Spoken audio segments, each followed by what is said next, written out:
But these are signature outputs from 4 different creators. A new series called Bad Reach Outs, where I, a network marketer, dissect bad reach outs sent from other network marketers to people in my audience. So let's go. All right, so that's Colleen Nichols, who I talked about earlier. This is a series she does called Bad Reach Outs, right? What is her whole thing? Her whole thing is no shame sales. So she's teaching people how to do network marketing, basically on social media, most of it in the DMs. And what she's doing here now is dissecting how people do it wrong. But she does it with personality. She's very, very funny. These are real life examples, probably a lot of mistakes that her audience is making. But this is a signature output for her that ties back to her entire positioning of helping women grow their business in direct marketing by making more sales and not feeling icky about sales. This is a signature output that makes a ton of sense. This one is a guy called the Tired Dad, which I just love by the name because I understand it.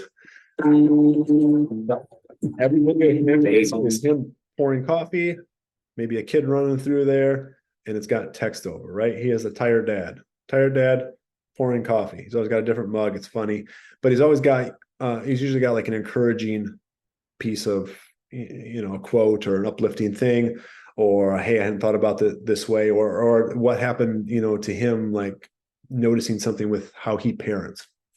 So again, that's his signature output. It does really, really well for him. It ties back to his entire messaging, which is, if I'm saying it right, is parenting is only hard if you're a good parent.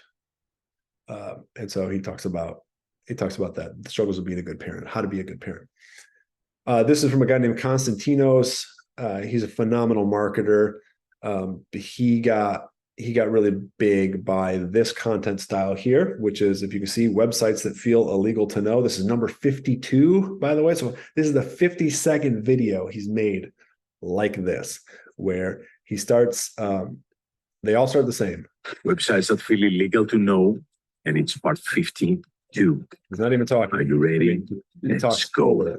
If you want to send an angry mail to your boss or anybody else, and you know that you're going to get in trouble, just write it. And that's it. That's a signature style for him because he's helping people get into online business. That's one of his big things. How do you start an online business? What are some tools that are going to help you start an online business? How can you become more productive in your online business? But it's usually really low-level AI websites that are really interesting, right? Because that's a hot thing right now. And this third one, this is a guy who I've worked with, but he got really big basically by using this framework right here of 3 things, 3 ways, 3 ideas, 3 whatever. And he starts them basically the same way. Here are 3 things you can do to avoid escalating an argument. There it is. And then he goes into it. So this is a signature output. His thing is, how do you take actionable steps for a meaningful relationship? So every video is 3 things you can do, 3 steps you can take, 3 ways to do this, right? It all connects back to the messaging. If you went through this, I think she has 127,000 followers. He's got 300 something, maybe. I think he's almost 500,000. He's got 140 or something. So these people have grown by being consistent with a signature piece of a signature output that ties back to their overall message. So all that stuff is aligned, and that's where the growth comes from.